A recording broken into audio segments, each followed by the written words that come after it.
on the commitment by those nations in the Gulf, Saudi, UAE, Qatar, Bahrain, that they're in partnership and support the president and what he's trying to achieve. Again, this is breaking news right now. We do anticipate the president to speak shortly. We Why hope you maybe gonna we'll get more have details I have on two. this, as this initially is just the Wall Street Journal reporting that prosecutions will start this week. Admiral, could you give us a sense, and for those watching and listening, what a massive operation this is and the cooperation it takes to move these commercial ships through the Strait of Hormuz when it comes from, the naval support and obviously the air support as well to move these commercial ships through the strait? It's a big joint operation. We got Air Force assets flying, we got Army helicopters in the mix, we got Navy ships, Navy aircraft, you have communications with all the ships that are trying to move through the Gulf. So yeah, it's a big operation that involves a lot of ships and assets. But again, it's something we've done. We've done it historically. Our Navy's uniquely positioned and experienced in doing this. So we can do this, as we illustrated. We've been doing it for quite some time now, and the president can continue that for as long as he wants, while those economic pressures in the boycott continue to affect not only the regime, but the Iranian people. And that's really the heart of the dynamic for the regime, to remain in power, not only from the U.S. threat, but from the threat of its people who are suffering. Yeah, Admiral, as we do await more details from the White House, I also just want to add that this isn't like the strait just opens up and then we start to, move these commercial ships through with naval and air support.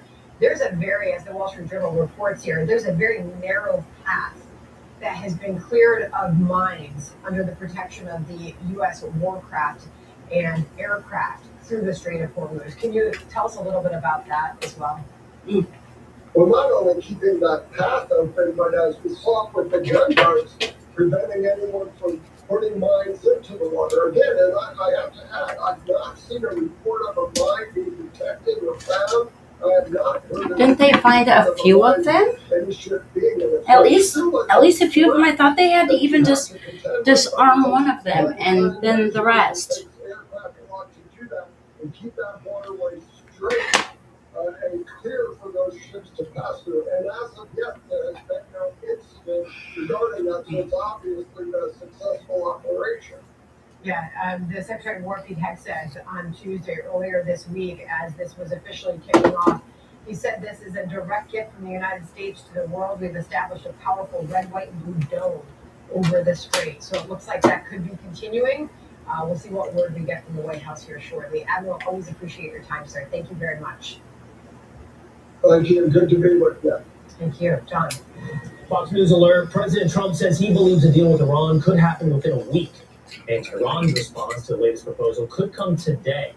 The message is clear. Iran must give up any path to a nuclear weapon. Now, this is as Saudi Dude, they've been pulling your for years now, so can we just light up the bad guys? But that's what the world waits for Iran's answer. Israel reportedly says Clearly they don't want to be good guys at all, not even the future guys. Where things stand inside Iran. Let's bring in National Union for Democracy and Iran Research Director Khosrow Isfahani. Thanks for being with us here today. Thanks for having me. A lot of talk about a potential deal. Yeah. About a deal. The Iranian people are absolutely terrified of the prospect of another deal with the Islamic Republic. We know very well, based on experience, that no piece of paper is going to contain the Islamic Republic's threat, not only to the world, but to the Iranian people. When I was talking with Iranians inside the country, what they constantly tell me is that the moment that the world signs another deal with the Islamic Republic, this regime is going to turn back its rage, frustration, whatever. that they experience Whatever. back against the Iranian people. One person told me that the mass killing that will happen afterwards is going to be way worse than what happened in 1980s, when thousands of political prisoners were executed summarily and their bodies were dumped in mass graves. Another person told me that the Islamic Republic has turned into a wounded beast that is going to turn its rage, its frustration, its anger against the Iranian people and devour them the moment that they feel that the world's attention is diverted again. The Iranian people understand Dude, very they well, just living playing with this regime psychological for the past warfare 5 here. decades, Let's that there is go. one solution Beat to them this at their conflict. own You game. absolutely dismantle Come on, this Trump, you're regime smarter to than the that. last grain of it, or you force them into accepting humiliating total surrender. Nothing in between would work. Okay, really quick follow-up though, Hosro. That scenario that you described, it is very difficult to achieve externally without a massive war, a boots on the ground level war. The only other alternative is a revolution from within. I know the Iranian people have bravely stood up on numerous occasions, but is that not a prospect to help effectuate that outcome in this? The truth is that the Islamic Republic is already crumbling. Its economy is in tatters. Millions of jobs were wiped off during this current conflict. Even the regime itself is acknowledging the economic crisis that it's facing. And remember the January uprising when millions of people took to the streets in Iran against this regime that was triggered initially by economic woes. And it's going to happen again. Iran has turned into a powder keg. When you kill tens of thousands of innocent, unarmed protesters on the streets, the families of these victims, they are the soldiers that are going to uproot this regime. They are going to avenge their loved ones. They are going to march until this regime is gone. Okay, Hosro is fine. We'll be on the lookout for that. Indications of that is on the horizon. Thank you so much. Thank you. Coming up.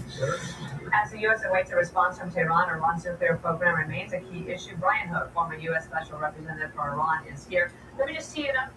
Of course, we want all of your expertise, but this is from the Don't tee it up. Let's just bomb it up and get the bad guys done. To reject a poor counteroffer as the strikes in June set back Iran's nuclear program, and the U.S. blockade has the regime on an unforgiving clock. The task in any deal is to secure full nuclear dismantlement. And I guess we are waiting right now the Iranians to come back. It's hard to tell who we're even communicating with. Would you trust that whoever says whatever they're going to say is going to be accurate? That's a great question, Dana. With the Iranian regime, you never quite know what you're going to get. I mean, you could be sitting across from the foreign minister of a normal country, and that person could speak with authority on behalf of the government. But in this case, Abbas Araghchi, the foreign minister. Wow, yeah, that's evident. Trump bombed them, and took out their whole government 3 different times, dude. There's gotta be a reason. There has to be a reason. We just need to demolish them. Lord have mercy, just. Oh gosh. President Trump has amassed the economic and military leverage that he needs to get a deal to end Iran's nuclear program. And Iran now faces this choice: more buster bunkers or escalation. Brian, it's been reported that they would get a period of time. I don't know if it's 5 years or 10 years or 12 or 15. I don't even know if that's acceptable or not. But there's this guy who leads the IRGC, and his name is Ahmad Bahidi. And a lot of us here in the U.S. are not familiar with him, but the former leader of the IRGC was taken out. And when you talk about the ability to communicate, it was only a month ago where a group of these leaders were together, and they were hit by the U.S. and the Israelis. And they were like meeting under trees, literally.